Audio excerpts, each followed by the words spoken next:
Hi friends. So ఎలా ఉన్నారు? So lunch అయిపోయిందా?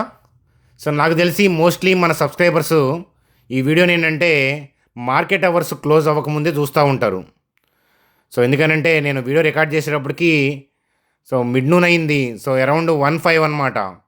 సో కాబట్టి ఏంటంటే సో ఐ హోప్ మీది లంచ్ అయిపోయి ఉంటుంది. సో చూడండి, వీడియో అనేది చాలా ఇంపార్టెంట్. అందుకనే నేను ఏంటంటే మార్కెట్ అవర్స్కి ముందే రిలీజ్ చేస్తున్నాను అనమాట. సో టూ టూ అరౌండ్ అంటే 2 కల్లా ఏంటంటే మీరు చూస్తూ ఉండుంటారు. చూడండి సార్, ట్రంప్ టారిఫ్స్ సో వివరంగా చూద్దాం. అది మన ఇండియన్ స్టాక్ మార్కెట్ని ఎలా ఇంపాక్ట్ చేస్తుంది, అలాగే గ్లోబల్ మార్కెట్లో రచ్చరచ్చ ఇక నుంచి ఆ విషయాలు చూద్దాం. స్టాక్ మార్కెట్ బ్యాంక్ నిఫ్టీ చూస్తే కనుక, ఎస్పెషల్లీ బ్యాంక్ నిఫ్టీ చూస్తే భారీ ర్యాలీ వచ్చింది లోయర్ లెవెల్ నుంచి. సో ఆల్రెడీ మిమ్మల్ని హెచ్చరించాను మార్నింగ్, ఎందుకంటే ట్రంప్ న్యూస్ డిస్కౌంట్ అయ్యింది గిఫ్ట్ నిఫ్టీలో. షార్ట్ సెల్లర్స్ జాగ్రత్త అని చెప్పి మనం డిస్కస్ చేశాము. సో టెలిగ్రామ్ అంటే మీరు మన ఛానల్ సబ్స్క్రైబర్స్ మాత్రమే అయి ఉండి మీరు టెలిగ్రామ్ గ్రూప్లో లేరా? సో టెలిగ్రామ్ గ్రూప్లో లేకపోతే జాయిన్ అవ్వండి. సో మీరు చూస్తున్న వీడియో డిస్క్రిప్షన్లో ఉంది. సో షార్ట్ సెల్లర్స్ జాగ్రత్త అని చెప్పి నేను మార్నింగ్ కూడా మిమ్మల్ని హెచ్చరించాను అనమాట. ఎలా జాయిన్ అవ్వాలి అని అంటే, మన ఛానల్ సబ్స్క్రైబర్ అయితే మీరు చూస్తున్న వీడియో కింద డిస్క్రిప్షన్లో టెలిగ్రామ్ లింక్ ఇచ్చాను, దాని ద్వారా జాయిన్ అవ్వచ్చు. ఎందుకంటే మార్కెట్లో మ్యాక్రో ఎకానమిక్స్ నడుస్తున్నాయి. ఇలాంటప్పుడు ఏంటంటే డైనమిక్స్ చూడాలన్నమాట. సో డైనమిక్స్ చూస్తూ మనం అంచనా వేయాలి. కాబట్టి స్టాటిక్గా చెప్పుకునే వీడియోస్ పనిచేయవు. లైవ్లో వీడియో రికార్డ్ చేయడానికి, మీకు రిలీజ్ చేయడానికి కూడా కారణం ఇదే. స్టాక్ మార్కెట్ బ్యాంక్ నిఫ్టీ చూస్తే నిలబడింది అనుకుంటున్నారు కదా మీరు, నేల నాకిచ్చబోతున్నారు ఎఫ్ఐఐస్. సో కానీ వీడియో పూర్తిగా చూడండి, అంతేగాని హెడ్డింగ్ని బేస్ చేసుకొని డెసిషన్స్ ఎప్పుడు తీసుకోవద్దు. చూడండి సార్, గ్లాండ్ ఫార్మాకి సంబంధించిన ర్యాలీ 10% దాకా వచ్చింది ఇంట్రాడేలో. దానికి సంబంధించిన న్యూస్ అప్డేట్ చూద్దాం. Tata Motors so auto sector మీద 25% టారిఫ్ కదా, దానివల్ల టాటా మోటార్స్ 2% ఇంట్రాడేలో డిక్లైన్ అయింది. అలాగే డాబర్ Q4 వీక్గా కనిపిస్తూ ఉంది. మరి ఎఫ్ఎంసీజీ Q4 వరుసగా థర్డ్ క్వార్టర్ వీక్నెస్ అనేది ఏదైనా ఇబ్బందులకు దారితీస్తుందా విషయాన్ని డిస్కస్ చేద్దాం. సో అలాగే మరి ఐటీ స్టాక్స్ పరిస్థితి ఏంటి? ట్రంప్ ట్రేడ్ వార్కి తెరలేపారు. సో యుఎస్లో ఇన్ఫ్లేషన్ పెరగబోతుంది. సో కాబట్టి ఐటీ స్టాక్స్ అయిన పర్సిస్టెంటు, హెచ్సిఎల్ టెక్, ఓఎఫ్ఎస్ఎస్ ఇట్లాంటివి ఉన్నాయి కదా, వాటి పరిస్థితి ఏంటో డిస్కస్ చేద్దాం. అలాగే కెమికల్ సెక్టార్ మీద ట్రంప్ గారు విధిస్తున్న సుంకం ఎలా ఉండబోతుంది, దాని ఇంపాక్ట్ కెమికల్ ఎక్స్పోర్ట్స్ మీద ఎలా ఉంటుంది, అలాగే ఫార్మా సెక్టార్ మీద ట్రంప్ గారు కొద్దిగా కనికరం చూపించారని చెప్పచ్చు. ఇత్యాది విషయాలు డిస్కస్ చేస్తూ విపులంగా నిఫ్టీ, బ్యాంక్ నిఫ్టీ, అలాగే మ్యాక్రో ఎకానమిక్స్ నేను చూయిస్తూ చెప్తాను. టెక్నికల్స్ కన్నా మ్యాక్రో ఎకానమిక్స్ చాలా ఇంపార్టెంట్ ఇప్పుడు. కాబట్టి ఈ వీడియోని స్పెషల్గా డిజైన్ చేశాను. నా మాట విని సబ్స్క్రైబ్ చేసి ఏంటంటే వీడియోని స్టార్టింగ్ నుంచి ఎండ్ దాకా మొత్తం చూడండి, చూస్తాయి అదనమాట. ఎందుకనంటే ఇది హెల్ప్ఫుల్ అవుతుంది వీడియో అనేది. మీ ఫ్రెండ్స్కి, ఫ్యామిలీ మెంబర్స్కి తప్పకుండా షేర్ చేయండి. ముందుగా ఒక లైక్ వేసుకోండి. చూడండి ఫ్రెండ్స్, మనం స్క్రీన్ మీద నిఫ్టీ యొక్క చార్ట్ చూస్తున్నాము. సో 1:08 అయింది, 1:08 PM అనమాట. సో 23,264 సో ఆ ఏరియాలో నడుస్తూ ఉంది. సో మార్కెట్ ఓపెనింగ్ అయితే గిఫ్ట్ నిఫ్టీ వల్ల డౌన్లో ఓపెన్ అయింది, కానీ సో దాని తర్వాత ఏంటంటే మంచి క్యాండిలే రన్ అవుతూ ఉంది. మీకు గ్రీన్గా ఉన్నట్లే కనిపిస్తూ ఉంది కదా, జరగబోయేది చెప్తాను. సో అట్లాగేంటంటే నిఫ్టీ బ్యాంక్ చార్ట్ చూద్దాం. సో నిఫ్టీ బ్యాంక్ అయితే కనుక 51,442లో నడుస్తూ ఉంది అట్ ప్రెజెంట్. సో నిన్నటి క్లోజింగ్ కన్నా కూడా పైనే ఫుల్ బుల్లిష్ మూమెంటంలో ఉంది. సో ఓపెనింగ్ గ్యాప్ డౌన్ అయ్యింది. సో ట్రంప్ వల్ల నెగిటివే కదా, ట్రంప్ గారు విధిస్తున్న టారిఫ్ ఆ అప్డేట్ అనేది నెగిటివే కదా. అందుకని ఏషియన్ మార్కెట్స్ అన్ని డల్ అయ్యాయి. గిఫ్ట్ నిఫ్టీ కూడా డౌన్లోనే ఉంది. సో ఓపెనింగ్ డౌన్ అయింది, కానీ సో పొరపాటుగా సెల్ చేస్తే ఇబ్బంది పడతారని నేను మార్నింగే అప్డేట్ ఇచ్చాను. సో నిన్ననే మీకు హెచ్చరించాను ఈ రోజు గురించి జాగ్రత్తగా ఉండాలి అని చెప్పి. కానీ న్యూస్ ఆల్రెడీ డిస్కౌంట్ అయిపోయింది కాబట్టి ఫర్దర్ మూమెంట్ని అసెస్ చేయడం అనేది ఈజీ. ఇప్పటిదాకా ఓపిక్గా ఉండటం అనేది కరెక్ట్. సో ఎందుకంటే మీరు కింద పడుతుంది అనుకొని వెళ్ళినా ఇబ్బంది పడే ఉంటారు, పైకి వెళ్తుంది అనుకొని వెళ్ళినా ఇబ్బంది పడే ఉంటారు. ఎందుకంటే మార్కెట్ డైనమిక్స్ నడుస్తున్నప్పుడు ఏంటంటే ఒకరోజు అటు ఒకరోజు ఇటు వెళ్తూ ట్రేడర్స్ని ముప్పు తిప్పలు పెడతాయి అన్నమాట. కానీ ఇప్పటి నుంచి క్లారిటీ ఉంది కదా, న్యూస్ అప్డేట్ అయిపోయింది. మరి ఫర్దర్గా ఏం జరగబోతుంది అనేది చెప్తాను. ఎఫ్ఐఐస్ మార్కెట్ని అయితే కనుక నేల నాకించబోతున్నారు. నేను ఈ ఇండెక్స్ గురించి నేను చెప్పబోయేది మీకు అర్థం కావాలి అని అంటే, సో ట్రంప్ గారి టారిఫ్స్, అలాగే పర్యవసనాలు ఏదైతే జరగబోయే పరిణామాలు ఏవైతే ఉన్నాయో, సో అవి ఏం జరగబోతున్నాయి అనేది అంచనా వేయగలగాలి. కాబట్టి మ్యాక్రో ఎకానమిక్స్ చూపిస్తా, నిఫ్టీ బ్యాంక్ నిఫ్టీ చూపిస్తాను. జాగ్రత్తగా వీడియోని వినండి అని మరొకసారి చెప్తాను. చూడండి సార్, ట్రంప్ టారిఫ్స్. సో ఓపిక్గా వినండి. బేసిక్ టారిఫ్ ఏంటంటే 10%. అంటే ఏ కంట్రీతో అయినా సరే వాళ్ళకి ట్రేడ్ రిలేషన్ ఉంది అని అంటే మినిమం 10% ఛార్జ్ అనేది వాళ్ళు బేసిక్ టారిఫ్ అనేది పెట్టుకున్నారు. కాబట్టి సో మినిమం టారిఫ్ ఏంటంటే 10%.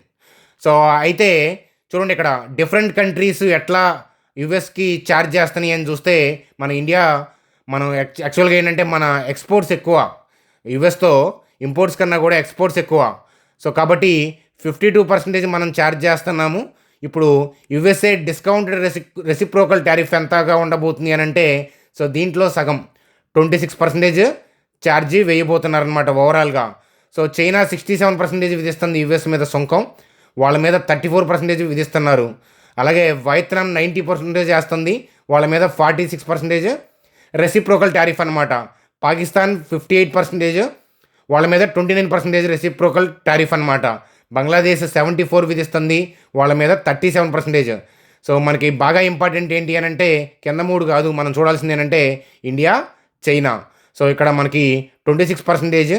అయితే ఏంటంటే చైనా ఇండియాని కూడా ఏంటంటే ఇన్వైట్ చేసింది, ఇద్దరం కలిసి వేద్దాం వాళ్ళ మీద రెసిప్రోకలు. యూరోప్, కెనడా, ఈ చైనా వీళ్ళంతా కూడా ఒకటవుతున్నారు. సో అయితే ఏంటంటే మనం మాత్రం ఏంటంటే కామ్గా ఉన్నాం.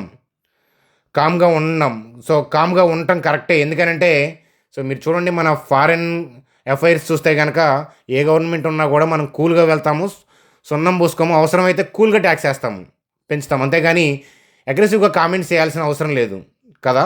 సో అది ఇంపార్టెంట్. అట్లాగే ఏంటంటే యుఎస్తో సున్నం పెట్టుకోరని నేను అనుకుంటున్నాను. అట్లాగే ఏంటంటే ఈవెన్ చైనా వాళ్ళు అటాక్ చేయడానికి బోర్డర్లో ఇష్యూ చేసినా కూడా మనకి యుఎస్ వాళ్ళు ఆర్మీ సపోర్ట్ ఇచ్చారు. కాబట్టి ఏంటంటే మనం చైనా వాళ్ళ మాయలో మనం పడము. సో ఏదన్నా ఉంటే ఇండివిజువల్గా రిక్వెస్టెడ్ పాయింట్ ఆఫ్ వ్యూలో మనం టారిఫ్స్ తగ్గిస్తే ఏంటంటే వాళ్ళు మరింత కరుణించే అవకాశం ఉంది. ట్రంప్ గారి గురించి తెలిసిన వాళ్ళు ఎవరైనా కానీ అగ్రెసివ్ టోన్కి వెళ్ళరు. అగ్రెసివ్ టోన్కి వెళ్తే కనుక రివర్స్ అవుతుంది, బెడ్స్ కొడుతుంది. కాబట్టి సో వాళ్ళు విధించేదే. సో ఇండియా వాళ్ళు ఏంటంటే బార్గెనింగ్ పాయింట్ ఆఫ్ వ్యూలో ఏంటంటే మేము తగ్గిస్తాము, మీరు కూడా ఏంటంటే కాస్త మా మీద ఇలా టారిఫ్స్ తగ్గించండి అనే పాయింట్ ఆఫ్ వ్యూలో స్మూత్గా వెళ్తున్నారు. కాబట్టి ఏంటంటే ఈ యుఎస్ సంబంధించిన టారిఫ్స్ వల్ల ఈ యూరోప్ వాళ్ళు, అలాగే చైనా వాళ్ళు, ఈ కెనడా వాళ్ళు రివర్స్లో రెసిప్రోకల్ టారిఫ్ మళ్ళీ వీళ్ళు విధించిన ఓవరాల్గా ఏంటంటే ట్రేడ్ వార్కి దారితీసి రష్యన్ వర్రీస్ని, రష్యన్ ప్రాబిలిటీస్ని అయితే కనుక ఖచ్చితంగా పెంచుతాయి, అందులో డౌటే లేదు. కాకపోతే ఏంటంటే నిజంగా రష్యన్ వచ్చినా కూడా పెద్దగా ఇంపాక్ట్ అవ్వని కంట్రీల్లో ముందు వరుసలో ముందుంటుంది ఏంటిది అంటే మన ఇండియా, డౌటే లేదు. సో ఎందుకంటే మనం కూల్గా వెళ్ళే అప్రోచ్ ఈ ఇష్యూ అనే కాదు, ఏ ఇష్యూలైనా కూడా మనం జనరల్గా సున్నం పెట్టుకోం. కాబట్టి సో మనం కొద్దిగా ఇష్యూ అయిపోయిన తర్వాత మనకి ఓవరాల్గా బెనిఫిట్ అవుతుంది అనేది మనకి చెప్పచ్చు. కానీ స్టాక్ మార్కెట్ పాయింట్ ఆఫ్ వ్యూలో మాత్రం ఏంటంటే ఇమీడియట్గా నెగిటివ్గా ఇంపాక్ట్ అయ్యే అవకాశాలు కనిపిస్తున్నాయి. ఈ మాటని నిఫ్టీలోకి వెళ్ళి సెల్ పాయింట్ ఆఫ్ వ్యూలో పీఈ తీసుకున్నాను అని చెప్పొద్దు. నేను ఇంకా నిఫ్టీ చార్ట్లోకి రాలేదు, అర్థమవుతుందా? ఇమీడియట్ అంటే ఈ మధ్యాహ్నం అని నేను చెప్పట్లేదు కదా, రేపని నేను చెప్పట్లేదు కదా. ఆ వివరణ అనేది వివరంగా నిఫ్టీ బ్యాంక్ నిఫ్టీ చార్ట్స్లో చెప్తాను. ప్రస్తుతానికైతే కనుక ఇది. అలాగే ఏంటంటే యూకే, బ్రెజిల్, సింగపూరు, సో ఇట్లాంటి కంట్రీస్కి ఏంటంటే వాళ్ళు 10% ఇస్తున్నారు. కాబట్టి వీళ్ళేమి ఇక్కడలాగా 50% డిస్కౌంట్ కాదు, ఇక్కడ 10%. ఎందుకంటే బేసిక్ టారిఫ్ ఏంటంటే 10% అనమాట.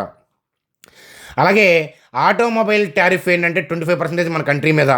సో అయితే కాబట్టి ఆటో సెక్టర్ ఆల్రెడీ డిస్కౌంట్ అవుతూ ఉన్నాయి దానికి తగ్గట్టుగా.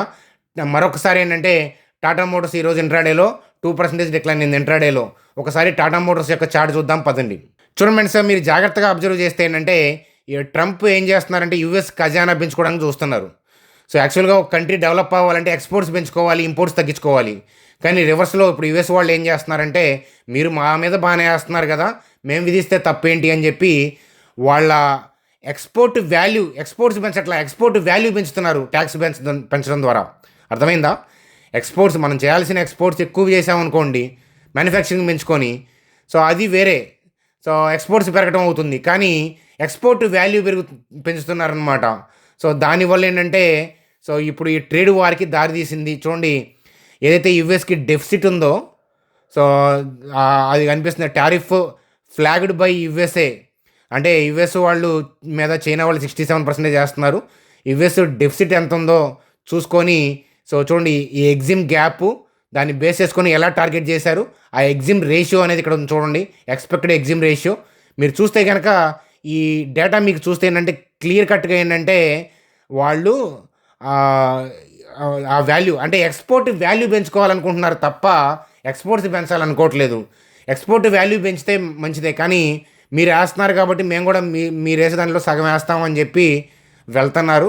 దాని ద్వారా ఏంటంటే రివర్స్లో వీళ్ళు కూడా డబల్ వేశారనుకోండి, ఇది ట్రేడ్ వార్కి దారితీసి ప్రపంచ అనిశ్చితికి దారితీసి ఇన్ఫ్లేషన్ వర్రీస్ పెరిగి, ఇన్ఫ్లేషన్ డేటానే పెరిగి ఇది రష్యన్కి దారితీసే పరిస్థితుల్ని పెంచుతుందని చెప్తాను.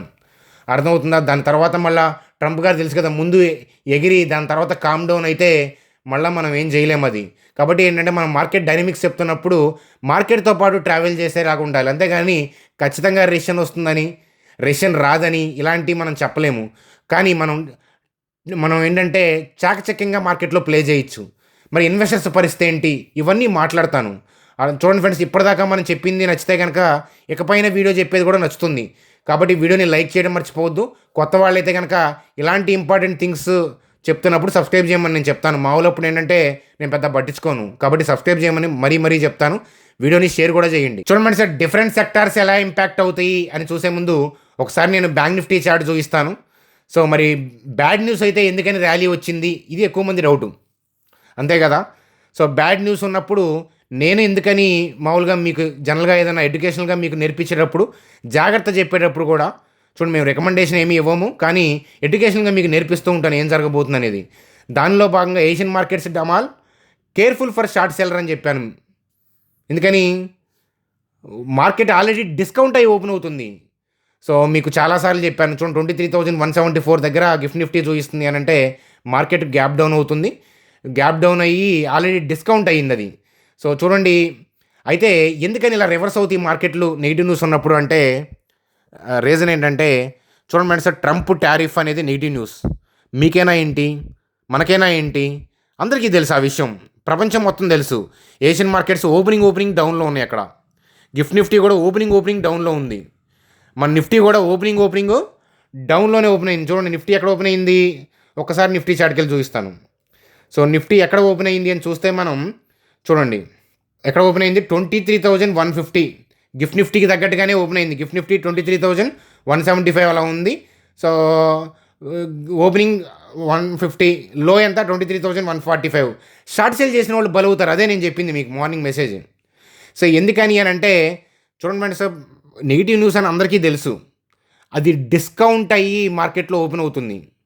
ఎందుకంటే ప్రీ మార్కెట్లో ఏంటంటే నిన్నటి క్లోజింగ్ ఎక్కడ ఉందో చూడండి, నిన్నటి క్లోజింగ్ ఎక్కడ చూడండి, నిన్నటి గ్రీన్ క్యాండిల్ యొక్క క్లోజింగ్ ఎంత, ఒకసారి కర్సర్ పెడుతున్నాను చూడండి, క్లోజింగ్ ఎంత ఇక్కడ కనిపిస్తుంది, క్లోజింగ్ వాల్యూ 23,332.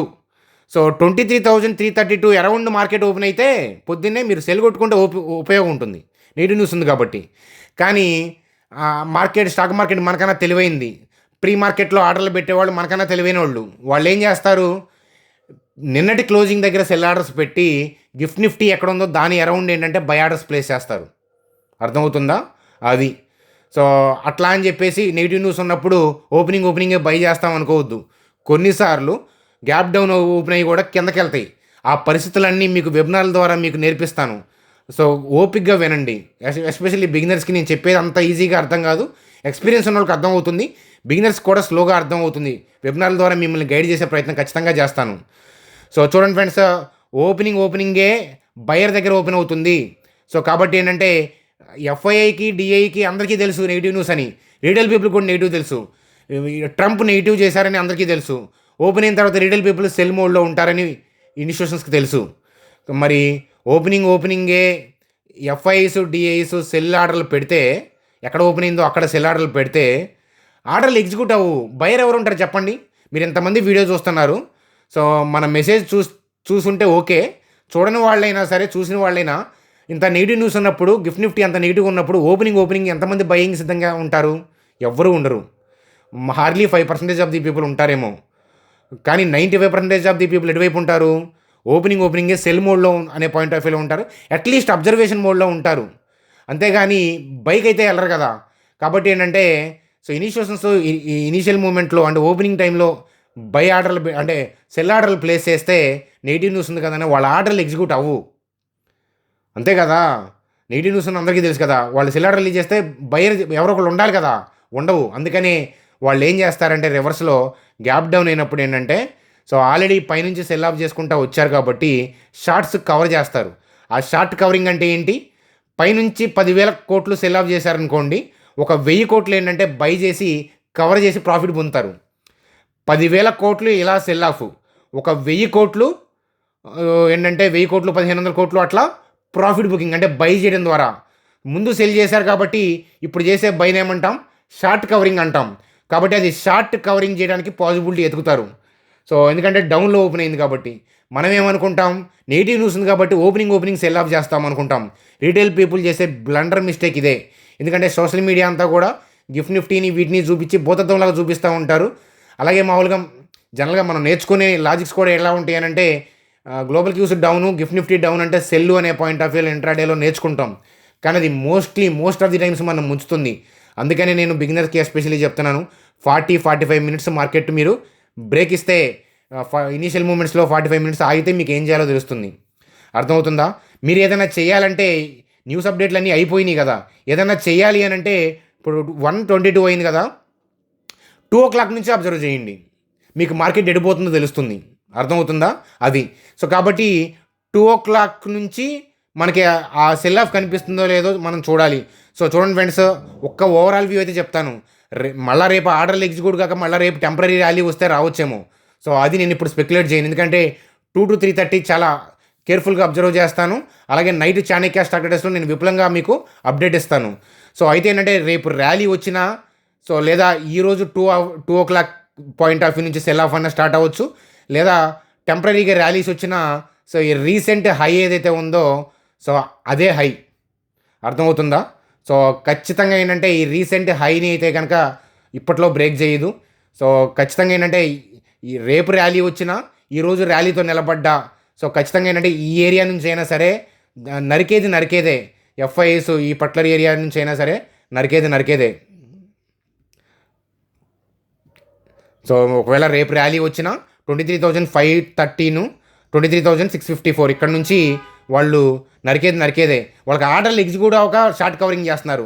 రేపు కూడా ఆర్డర్లు దొరకకపోతే సో, మళ్ళీ ఏంటంటే షార్ట్ కవరింగ్ వల్ల ర్యాలీస్ రావచ్చు. అందుకే నేను ఆగమంటున్నాను. సో, ఏదన్నా ఉంటే ఇప్పుడు చూడండి ఫ్రెండ్స్ బ్రాడ్ పిక్చర్ డౌన్ అందులో డౌటే లేదు.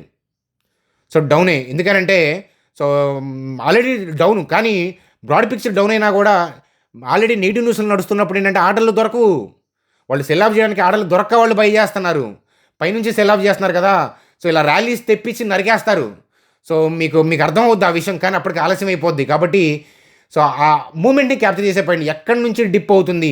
ఇవాళ 2-2:30 నుంచి కింద పడుతుందా? లేదా రేపు కూడా ర్యాలీ వచ్చి కింద పడుతుందా? దాన్ని అబ్జర్వ్ చేయాలి. కింద పడేదే. కానీ సో, మనం ఉన్న పళంగా సెల్ ఆఫ్ చేశారనుకోండి మీరు. సో, టెంపరరీ ర్యాలీస్ వస్తే మీ స్టాప్ లాస్ హిట్ అవుద్ది. సో, ఇనిషియేషన్స్ లాగా కింద పడుతుంటే కిందకి, పైకొస్తుంటే షార్ట్ కవరింగ్ చేసుకుంటా, మళ్ళా కింద పడుతుంటే కిందకి అలా వెళ్ళలేరు మీరు. రిటైల్ పీపుల్‌కి అది సాధ్యం కాదు. ఎఫ్ఐఎస్, డిఐఎస్ చేసినట్టు మనం చేయలేము. కాబట్టి ఆ టర్నింగ్ పాయింట్ కోసం నేను వెయిట్ చేస్తున్నాను. ఏదన్నా అప్డేట్ ఉంటే గనక మన ఛానల్ సబ్స్క్రైబర్స్‌కి ఖచ్చితంగా నేను ఎడ్యుకేషనల్‌గా నేర్పించే విధంగా మీకు టెలిగ్రామ్ గ్రూప్‌లో ఏంటంటే ఆ కాన్సెప్ట్‌ని ఎక్స్‌ప్లెయిన్ చేస్తూ అబ్జర్వేషన్స్ నేను ఖచ్చితంగా మన ఛానల్ సబ్స్క్రైబర్స్‌కి పోస్ట్ చేయడానికి వెనకాడను. సో, మన ఛానల్ సబ్స్క్రైబర్స్‌కి ఎప్పుడు కూడా నేను వెనకాల వెన్నెముకలాగా ఉండి మీకు ఎడ్యుకేట్ చేసే ప్రయత్నం అనేది చేస్తాను. దాన్ని ట్రేడ్ రికమెండేషన్ లాగా కాకుండా మీరు నేర్చుకునే విధంగా చూస్తే గనక 6 నెలల్లో మీరు మంచి నాలెడ్జ్ గెయిన్ చేసి ఇండివిడ్యువల్ ట్రేడర్ అవుతారు. సో, అందులో డౌటే లేదు. కానీ 6 నెలలు నేర్చుకునే ఓపిక, కన్సిస్టెన్సీ నేను మ్యాక్రో డేటాని ఎలా చూస్తున్నానో అవి మీరు జాగ్రత్తగా వీడియోస్ ద్వారా నేర్చుకోవాలి. అంతేగాని టిప్ కోసం వెతకద్దు అని ఖచ్చితంగా చెప్తాను. చూడండి సార్ నిఫ్టీ, బ్యాంక్ నిఫ్టీకి మళ్ళీ వస్తాను. సో, రిమైనింగ్ అప్డేట్స్ మనం సెక్టార్స్ ఏ ఎఫెక్ట్ అవుతున్నాయి అవి చూడాల్సి ఉంది. సో, అయితే ఇక్కడ చూడండి ఇప్పటిదాకా మనం చెప్పిన థింగ్స్ నచ్చితే కనుక లైక్ చేయడంతో పాటు అలాగే మన ఛానల్ని సపోర్ట్ చేయడానికి ఇక్కడ కింద ఏంజల్ జరోదా ఉన్నాయన్నమాట. మీకు అకౌంట్ లేకపోతేనే, ఉంటే ఓకే, మీ ఫ్రెండ్స్కి ఫ్యామిలీ మెంబర్స్కి లేకపోయినా రెఫర్ చేయొచ్చు. ఇక్కడ అకౌంట్ ఓపెన్ చేసి క్రియేట్ చేసిన ఐడిని మా టీం నెంబర్కి పంపించండి. సో మీరు కనుక మీ ఫ్యామిలీ మెంబర్స్ని ఫ్రెండ్స్ని రెఫర్ చేస్తే మీ మొబైల్ నెంబర్ కూడా గ్రూప్లో యాడ్ చేయించుకోండి. వాళ్ళు ఏదైనా వెబినార్లు కండక్ట్ చేస్తానా మీకు ఇన్ఫామ్ చేస్తాను. లేదు నేను ఏదైనా మీకు ఎడ్యుకేషనల్గా మీకు ఏదైనా టాపిక్స్ అప్పుడప్పుడు అడుగుతున్నా కదా, ఈటీఎఫ్ కావాలా, క్యాండిల్ స్టిక్స్ మీద కావాలా, ఫండమెంటల్స్ కావాలని, అట్లాంటి టాపిక్స్ మీద వెబినార్స్ చెప్పి మిమ్మల్ని గైడ్ చేసే ప్రయత్నం అనేది చేస్తాను. అర్థమవుతుందా? కాబట్టి బిగినర్స్ అకౌంట్ లేని వాళ్ళు అకౌంట్ ఓపెన్ చేసుకోండి, ఐడిని మా టీం నెంబర్కి పంపించండి. అకౌంట్ ఉన్నవాళ్ళు ఓకే. అర్థమవుతుందా? రెండు కూడా డిస్కౌంటెడ్ బ్రోకర్స్. 10 minutesలో అకౌంట్ ఓపెన్ అవుతుంది మీరు మొబైల్ నెంబర్ ఎంటర్ చేసి ఓటీపీ ఎంటర్ చేస్తే. సో అలాగే ఏంటంటే మీరు వాళ్ళు పర్ ట్రేడ్ 20 రూపీస్ మాత్రమే ఛార్జ్ చేస్తున్నారు. మన మనీ సేఫ్ ఉంటాయి బ్రాండెడ్ బ్రోకింగ్లో మీరు అకౌంట్ ఓపెన్ చేసుకుంటే. కాబట్టి అందుకనే ఆ రెండింటిని నేను ప్లేస్ చేయడం అనేది జరిగింది. చూడండి sir, sector wise impact chemicals బాగా ఇంపాక్ట్ అవుతున్నాయి. ఎందుకంటే 25% టారిఫ్ ఎక్స్పెక్ట్ చేయలేదు, 3% to 10% అనుకున్నారు. కానీ negative for Indian chemical exports to US. So వాటిలో భాగంగా గుజరాత్ ఫ్లోరో, నవీన్ ఫ్లోరైన్, ఎస్ఎఫ్ఆర్ ఇట్లాంటివి ఎఫెక్ట్ అవుతాయి అన్నమాట. సో అయితే మనం కాస్త బాగా ఒక 2-3 days బాగా డిస్కౌంట్ అయినాక వీటిలో బాగా ఫండమెంటల్గా మంచి సౌండ్ కంపెనీస్ని మీరు అడిగితే ఆ డిస్కౌంట్ అయిపోయిన తర్వాత మనకి వాల్యుయేషన్స్ చూసి ప్రోస్ కాన్స్ నేను చెప్తాను. మీ ఫైనాన్షియల్ అడ్వైజర్ని కలిసి మీరు డెసిషన్స్ తీసుకోవచ్చు. చూడండి సార్, డాబర్ Q4కి సంబంధించి వీక్ అప్డేట్ కనిపిస్తూ ఉంది. 6% ఇంట్రాడే పాయింట్ ఆఫ్ వ్యూలో డిక్లైన్ అయ్యి కనిపిస్తూ ఉంది. ఎఫ్ఎంసీజీ వాల్యూమ్స్ అనేవి Q4లో కూడా సబ్డ్యూడ్. మనం ముందుగానే ఊహించాం Q4 థింగ్స్ బాగుండేలాగా కనిపించట్లేదని చెప్పి. ఎఫ్ఎంసీజీ ఎలా ఉంది అని అంటే చాలా, అలాగే ట్రంప్ కూడా తోడయ్యాడు. అనిశ్చిత అనేది మార్కెట్ని ఇప్పటికప్పుడైతే కనుక ఆల్ టైమ్ హై వైపు అయితే తీసుకెళ్ళదు. కాబట్టి దెబ్బే అట్లీస్ట్ ఈ ట్రంప్ ఇంపాక్ట్ మనకి టాప్ నుంచి నిఫ్టీ ఒక 20% ఇంపాక్ట్ చేసే, 20 to 25% ఇంపాక్ట్ చేసే అవకాశాలు కనిపిస్తున్నాయి. ఖచ్చితంగా చేస్తుందని మనం చెప్పలేము. ఎందుకంటే ట్రంప్ తెలుసు కదా, సడన్గా కోపం అంతలోనే శాంతం, అలాంటి మనిషి తను. కాబట్టి డైనమిక్స్ చూస్తూ వెళ్తూ ఉండాలన్నమాట. ప్రజెంట్ ఉన్న పరిస్థితికి అయితే కనుక నిఫ్టీ కొద్దిగా ర్యాలీ వస్తే రావచ్చు, కొద్దిగా ర్యాలీ వచ్చి అక్కడి నుంచి అయినా సరే 10% డిస్కౌంట్ అయ్యే అవకాశాలు కనిపిస్తూ ఉన్నాయి. కొద్దిగా వచ్చే ర్యాలీ కూడా షార్ట్ కవరింగ్ ర్యాలీ, అంతేగాని అక్కడ భోగమేం లేదు. కాబట్టి రోగమే అని చెప్తాను. చూడండి సార్, అలాగే ఐటీ స్టాక్స్ అనమాట. చూడండి ఆల్రెడీ 25లో రిటర్న్స్ చూస్తే ఐటీ ఇండెక్స్ 20% డిక్లైన్ అయ్యి, హెచ్సిఎల్ లాంటి 22% ఇలా పడిపోయాయి. ఓఎఫ్ఎస్ఎస్ 40% డిక్లైన్ అయ్యి, పర్సిస్టెంట్ 23%. ఇలా ఐటీ మిడ్ స్మాల్ క్యాప్ వీటిలో ఏంటంటే మనకి అంత ఇంపాక్ట్ అవ్వు లార్జ్ క్యాప్స్ అయినట్లు. కాబట్టి ఏంటంటే కానీ స్టాక్స్ కరెక్షన్స్ ఏంటంటే మిడ్ అండ్ స్మాల్ క్యాప్స్ ఎక్కువ కరెక్ట్ అవుతాయి. కాబట్టి ఈ ట్రంప్ వల్ల ఇన్ఫ్లేషన్ పెరిగి యుఎస్ మార్కెట్కి ఇంపాక్ట్ పడుతుంది, అలాగే ఇండియన్ ఐటీకి కూడా ఇంపాక్ట్ పడుతుంది. ఆల్రెడీ డాలరు వీక్ అవుతుంది, మనం చూస్తున్నాం కదా. కాబట్టి ఐటీ మిడ్ అండ్ స్మాల్ క్యాప్స్లో ఫండమెంటల్గా సౌండ్ కంపెనీస్ వాల్యుయేషన్స్ చూసి అండర్ వాల్యుయేషన్స్లో రీజనబుల్ పాయింట్ ఆఫ్ వ్యూలో ఉంటే ప్రోస్ కాన్స్ నేను చెప్తాను. మీ ఫైనాన్షియల్ అడ్వైజర్ని కలిసి మీరు డెసిషన్ తీసుకోండి. చూడండి sir, as per the SEBI rules ఏంటంటే మేము ప్రోస్ కాన్స్ చెప్పడం, మిమ్మల్ని ఎడ్యుకేట్ చేయడమే తప్ప డైరెక్ట్గా బై సేల్ చెప్పకూడదు. అది మీకు ఏ విధంగా బెనిఫిట్ కూడా అవ్వదు. కాబట్టి నాలెడ్జ్ షేరింగ్ పాయింట్ ఆఫ్ వ్యూలోని వీడియోస్ చేస్తూ ఉంటాను. కాబట్టి మీ ఫైనాన్షియల్ అడ్వైజర్ని కలవడం అనేది తప్పనిసరి, లేదా మీరు రీసెర్చ్ చేసుకొని డెసిషన్ తీసుకోవడం అనేది తప్పనిసరి అని చెప్తాను. చూడండి సార్, అలాగే ఫార్మా ప్రస్తుతానికి ఏంటంటే ఎగ్జంప్షన్ జరిగింది. స్టాక్ ఏంటంటే ఆల్రెడీ 10% టారిఫ్స్ అనే పాయింట్ ఆఫ్ వ్యూలో ఊహించి ముందుగానే డిస్కౌంట్ అయ్యాయి. కాబట్టి ఫార్మాకి ఎగ్జంప్షన్ ఇచ్చారు. కాబట్టి మళ్ళీ ఫార్మా రికవర్ అవ్వచ్చు అనే పాయింట్ ఆఫ్ వ్యూలో సిఎల్ఎస్ఏ వాళ్ళు, సిటీ వాళ్ళు, బెన్స్టైన్ వాళ్ళు, జెఫ్రీస్ వాళ్ళు ఓవరాల్గా వాళ్ళు ఇస్తున్న వ్యూగా చెప్పచ్చు. సో నేను అబ్జర్వ్ చేయమని చెప్పాను నాట్కో ఫార్మా. దాని లెవెల్స్ నేను నెక్స్ట్ వీడియోలో మరొకసారి చెప్తాను. నాట్కో ఫార్మా అలాగే గ్లాండ్ ఫార్మాకి సంబంధించిన న్యూస్ అప్డేట్ ఉంది, అదేంటో చెప్తాను.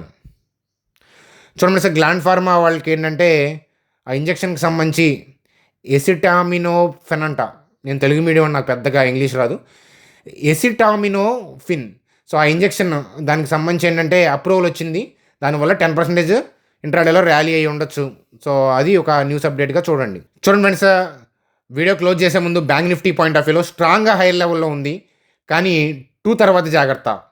సో 2 తర్వాత జాగ్రత్త. ఇవాళ స్ట్రాంగ్గా క్లోజ్ అయినా కూడా సో రేపు లేదా ఎల్లుండి నరికే అవకాశాలు ఉన్నాయి. అర్థమవుతుందా? కానీ ఎప్పుడైనా సరే ఒక ట్రేడర్ ఆ టర్నింగ్ పాయింట్ ఐడెంటిఫై చేయాలి, లేకపోతే మీకు స్టాప్ లాస్ హిట్ అవుద్ది. చూడండి sir, broad picture down. So నాకు నవ్వు వస్తుంది ఏంటంటే ఇక్కడ నేను మామూలుగా డైలీ మిమ్మల్ని అడుగుతుంటా కదా, బ్రాడ్ పిక్చర్ అంటే ఏంటంటే ఓవరాల్ మార్కెట్ ట్రెండ్ ఏంటి అనుకుంటున్నారని. సో తెలివిగా సగం మంది 50% అప్ అని, సగం మంది డౌన్ అని పెట్టారు. చూడండి, నేను ఇక్కడ మార్క్ చేసింది ఎప్పుడు కూడా నా పాయింట్ ఆఫ్ వ్యూ చూసుకుంటుంటాను అనమాట. నేను అనుకుంటుంది డౌన్ ట్రెండ్ అని, మీరేమనుకుంటున్నారో అక్కడ పోస్ట్ చేశారు. అలాగే సో మీరు డే బిఫోర్ ఎస్టర్డే కూడా 23,288 దగ్గర ఉన్నప్పుడు 55% అప్ అని, 45% డౌన్ అని చెప్పారు. నా వ్యూ అనేది ఇక్కడ మార్క్ చేశాను. స్టిల్ డౌన్ అనే పాయింట్ ఆఫ్ వ్యూలోనే నా వ్యూ ఉంది. సో డౌన్ ట్రెండ్ అంటే ఎవ్రీడే కింద పడుతుందని కాదు, ఓవరాల్ ట్రెండ్ అనేది డౌను. సో అట్లాగే ఇక్కడ అప్ ట్రెండ్ అని 43% డౌన్ అని, అంటే day before yesterday 57% down trend అని చెప్పి చెప్తున్నారు. సో అలాగే 60% డౌన్ అని చెప్పారు అదే రోజు. మార్కెట్ మారుతూ ఉన్నారు. కానీ చూడండి ఫ్రెండ్స్, ఎప్పుడు కూడా మార్కెట్ 1 డే 2 డేస్ మార్పుకి మనం చెల్లించకూడదు. ఓవరాల్గా బ్రాడ్ డైరెక్షన్ అనేది ఒకటి ఉంటుంది. అది సరిగ్గా మనం ఐడెంటిఫై చేయకపోతాం ఒక్కొక్కసారి, అది మన పొరపాటు అవుతుంది. ఒక్కొక్కసారి ఏంటంటే బ్రాడ్ వ్యూ డౌన్ అయి ఉండొచ్చు, అదే ఏదో డౌన్ అయితే డౌన్, అప్ అయితే అప్ అయి ఉండొచ్చు. కానీ ఏంటంటే మార్కెట్లో డైనమిక్గా వచ్చే న్యూస్ అప్డేట్ల వల్ల, ఇప్పుడు ట్రంప్ ఏదైనా రేపొద్దున తీర్పు కబు చెప్పారనుకోండి, మార్కెట్ డౌన్ ట్రెండ్ అన్నావు కదా అని చెప్పడానికి, ఆర్గ్యూ చేయడానికి ఉండదు. మార్కెట్ తెలుసు కదా, మార్కెట్ని అందుకని మీ ఉమెన్తో పోల్చారు. అలానే ఉమెన్ అగౌరవపరచట్లేదు. జనరల్గా ఏంటంటే మెన్ ఏంటంటే జనరల్గా పీస్ఫుల్గా మోస్ట్ ఆఫ్ ది పీపుల్ ఉండాలనుకుంటారు. కానీ జనరల్గా ఏంటంటే ఉమెన్స్ని మన వాళ్ళు టార్చర్ పెట్టారు.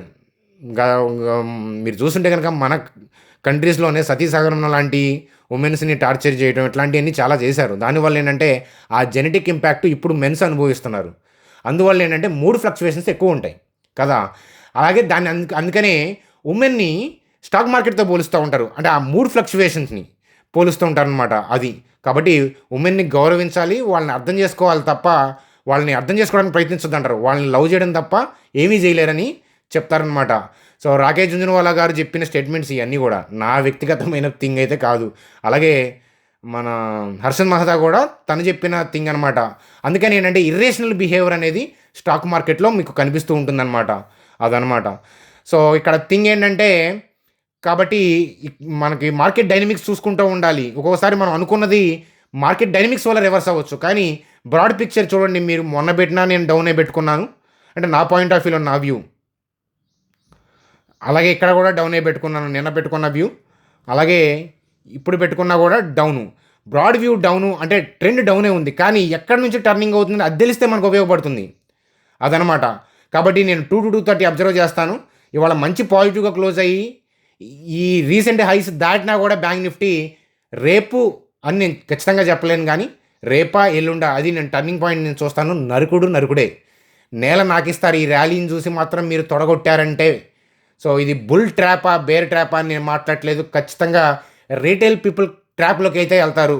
కానీ డౌన్ సైడ్ చూసేవాళ్ళు మాత్రం ఆ టర్నింగ్ పాయింట్ చూసి వెళ్ళండి. మనం ఆ టర్నింగ్ పాయింట్ ఐడెంటిఫై చేసేలోపు మార్కెట్లో ఇంకేదైనా ఇతరత్ర ఎక్సెప్షనల్గా ట్రంప్ నుంచి ఏదైనా పాజిటివ్ న్యూస్ వచ్చిందనుకోండి, అది మనం ఏం చేయలేము. కాబట్టి నేను అందుకే ఏంటంటే ఎంత న్యూస్ అప్డేట్లు, ఎంత మ్యాక్రో డేటా చూస్తున్నా కూడా క్యాండిల్ టర్నింగ్ పాయింట్ ఐడెంటిఫై చేస్తాను. ట్రెండ్ డౌన్ అయ్యేది, దానిలో డౌటే లేదు. కాకపోతే దాని ఇంపాక్ట్ మీకు ఇవాళ మంచి బుల్ క్యాండిల్ పడింది అనుకోండి, సపోజు క్లోజింగ్ టైంకి 135 అయింది కదా, క్లోజింగ్ టైంకి నిన్నటి క్లోజింగ్ కన్నా పైన క్లోజ్ అయింది అనుకోండి, మోస్ట్ ఆఫ్ ది పీపుల్ పాజిటివ్లోకి వెళ్ళిపోతారు. కానీ నేను అలా వెళ్ళను. రేపు డౌన్ అవుతుందో ఏమో ఏ పాయింట్ దగ్గర చూస్తాను. నాకు డౌన్ అనిపించట్లేదు అనుకోండి, ఆగుతాను. అర్థమవుతుందా? అది సో అది రేపు ర్యాలీ అయితే పరిస్థితి అంటే ఆగుతాను. అర్థమవుతుందా? నేనైతే పైకి వెళ్ళే ఉద్దేశం అయితే లేదు, ఆగుతాను. డౌన్ టర్నింగ్ తిరగలేదు అనుకోండి, ఆగుతాను. కాబట్టి డైనమిక్గా చూస్తాను, అంతేగాని నేను ఈ లెవెల్ దాటి క్లోజ్ అయ్యింది కాబట్టి, నిన్నటి క్లోజింగ్ పైన క్లోజ్ అయింది కాబట్టి పాజిటివ్ ఇట్లాంటివి నేను చెప్పను. Broad picture down. కానీ డౌన్ సైడ్ చూడటానికి ఆ టర్మినల్ పాయింట్, మనకి పినాకిల్ పాయింట్ అంటారు చూసారా, సమ్మిట్ పాయింట్ అంటారు చూసారా, దానికోసం నేను వెతుకులాడుతున్నాను. ఆ పాయింట్ కనిపించినప్పుడు మీకు టెలిగ్రామ్ గ్రూప్లో నేను చెప్తాను. నేనున్నా కదా, నేను మీ వెనకాల లేకపోతే కదా మీరు ఇబ్బంది పడేది. నేర్పించడానికి ఎప్పుడు కూడా నేను ముందుంటాను, వెనకాడను అని చెప్తాను. కానీ సో ఇలా చూడాలి మార్కెట్, అంతేగాని ఇనీషియల్ డేస్లో నేను కూడా ఈ నెంబర్ దాటితే పైన క్లోజ్ అయితే ఇట్లాగా, ఈ నెంబర్ కింద పడుకుంటే నిఫ్టీ ఎట్లా అవుతుంది, ఇట్లా చూసేవాడిని అనమాట. ఒక గంట సేపు ఇక్కడ నానితే దానివల్ల ఉపయోగం ఉండదు. అలా వెళ్ళినట్టు వెళ్ళి మళ్ళీ పైకి వస్తాయి, అలా రెసిస్టెన్స్ క్రాస్ అయినట్టే క్రాస్ అయ్యి మళ్ళీ కిందకు వస్తాయి, సపోర్ట్ బ్రేక్ అయినట్టే బ్రేక్ అయ్యి మళ్ళీ పైకి వస్తుంది. కాబట్టి ఏంటంటే I follow macro data, market direction, క్యాండిల్ని కన్నతల్లిలాగా నమ్ముతాను. మ్యాక్రో డేటాని నేను అబ్జర్వ్ చేస్తాను. ఏ కంట్రీదైనా కూడా మనం అనాలిసిస్ చేయొచ్చు. నేను చెప్పింది కరెక్టు అని అనుకుంటే గనక సబ్స్క్రైబ్ చేసేవాళ్ళు చేస్తారు.